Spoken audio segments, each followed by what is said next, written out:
Bonjour à tous et bienvenue en ce jour sur le sommaire, le podcast de l'actualité de ce lundi 10 mars 2025. Alors, vous êtes bel et bien sur Patrick Info, nous, c'est l'actualité au cœur du monde et l'actualité à travers l'Afrique. Nous saluons tous ceux ou celles qui nous écoutent depuis Bamako, Libreville, Abidjan, Ouagadougou, Cotonou, Burkina Faso, Guinée-Conakry, Guinée-Bissau et tous d'autres bien pays, sans toutefois oublier le continent 237 et Douala Yaoundé. Alors, vous êtes de tout cœur avec nous sur notre plateforme Patrick Info Nous. Alors, vous suivez le podcast de l'actualité de ce jour. Alors, quel titre le sommaire de ce jour? Au Gabon, Brice Oligui Nguema a déposé ce samedi 8 mars son dossier de candidature pour l'élection présidentielle du 12 avril. Au Gabon, l'auteur du coup d'État du 30 août veut désormais diriger le Gabon. Après avoir quitté l'armée, Brice Oligui Nguema, désormais apte à faire la politique, se lance dans la course à magistrature suprême. Ce samedi 8 mars, le chef de la transition a déposé son dossier de candidature au ministère de l'Intérieur, où plusieurs de ses partisans sont venus lui apporter leur soutien. Alors, allez lire dans le détail sur Patrick Info News les raisons pour lesquelles Brice Oligui Nguema veut-il être président du Gabon. L'actualité qui bat son plein du côté du Nigeria. La sénatrice Nachaha Abodi Yujokan a été suspendue pour 6 mois après avoir dénoncé le harcèlement sexuel présumé du président du Sénat, Godswill Akpabio. Cette décision controversée, annoncée seulement 2 jours avant la journée internationale des droits des femmes, a suscité une vive indignation au Nigeria.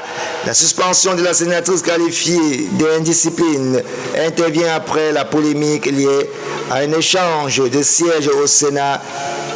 Nachaha Apoti accuse Akpabio d'avoir bloqué ses initiatives parlementaires et d'avoir tenu des propos inappropriés lors d'une visite à son domicile après avoir tenté de porter ses accusations à l'attention du Sénat. Sa pétition a été rejetée pour des raisons de procédure. Allez lire dans le détail sur Patrick Info News, sur notre page Facebook, Twitter, Instagram et restez des nôtres. L'actualité qui bat son plein, toujours hors des frontières, du côté de la Côte d'Ivoire, l'ancien chef de la cellule antidrogue du port autonome d'Abidjan, le commandant Ama Ani Abonon, ainsi que 2 autres officiers ont été condamnés mercredi à 5 ans de prison pour détournement d'une partie d'une saisie record de cocaïne. Ce verdict fait suite à une enquête déclenchée par les accusations d'un petit dealer de drogue arrêté en juin 2022. Allez lire dans le détail les raisons pour lesquelles ils sont incarcérés pour une amende de 5 ans sur Patrick Info News. L'actualité qui bat son plein, toujours hors des frontières, maintenant du côté de la République Centrafrique. Selon le Bureau de la coordination des affaires humanitaires des Nations Unies, OCHA, plus de 37,5% de la population centrafricaine, soit environ 2,4 millions de personnes, nécessitent une assistance d'urgence. Cette annonce a été faite le 7 mars lors de la présentation du plan de réponse humanitaire pour 2025. Voilà qui est fait en Centrafrique, le plan humanitaire. Allez lire dans le détail sur Patrick Info News.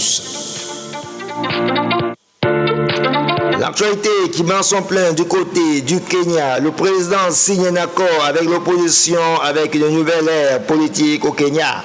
Avec la signature d'un accord de partenariat entre le président William Ruto et l'opposant historique Raila Odinga. Après plusieurs des crises politiques dans lesquelles le régime de William Ruto était englué, et cet accord de partenariat avec l'opposant historique Raila Odinga sonne comme une tentative de sortir le gouvernement d'une mauvaise passe. Allez lire dans le détail et les raisons pour lesquelles l'accord a été établi pour une paix durable du côté du Kenya. L'actualité qui bat son plein du côté du Cameroun, alors que l'électricité est le directeur de Eneo. Structurellement, le secteur de l'électricité est financement déséquilibré. Néanmoins, il ne souffre au point d'un déficit de production. 400 milliards d'investissements réalisés par Eneo entre 2014 et 2024. C'est le bilan fait par le directeur général Amin Roman Loudier. Vendredi 7 mars, face à la presse à Yaoundé, selon ses explications, la moitié de ce montant a été engagé sur le réseau de distribution pour sa modernisation et son extension. La croissance du taux d'accès à l'électricité de 56 à 75% est une des principales retombées directes de la politique d'investissement de l'entreprise.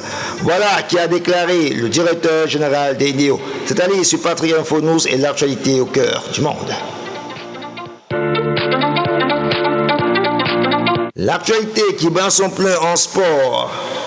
Liverpool prêt à frapper fort pour 60 millions d'euros pour l'international camerounais Balibar. Liverpool se prépare à un mercato estival ambitieux et jeter son dévolu sur Carlos Balibar, le jeune milieu défensif de Brighton. À seulement 21 ans, l'international camerounais impressionne en Première Ligue au point d'attirer l'attention des Reds qui envisagent de débourser environ 60 millions d'euros pour s'attacher à ses services. Voilà qui est fait. L'international camerounais, allez lire dans le détail sur Patrick Info News. L'actualité, nous restons toujours en sport. Cette fois-ci du côté de la CAF, la TARS, il est des décisions qui, au-delà de leur contenu juridique, révèlent les attitudes profondément ancrées dans la relation internationale. La récente décision du tribunal arbitral du sport, en abrégé TARS, dans l'affaire opposant Samuel Otofis et la Fédération camerounaise de football, en abrégé FECAFOOT, à la Confédération africaine de football, en abrégé CAF, est une illusion flagrante. Alors, loin de se limiter à un simple arbitrage, cette décision dégage un parfum de condescendance, voire même de mépris à l'égard d'une institution africaine. Allez lire dans mes détails sur Patrick Info News et likez, partagez, restez de nôtres et au plaisir de nous revoir demain sur cette antenne. Et restez scotchés toujours pour des informations et l'actualité. Au plaisir.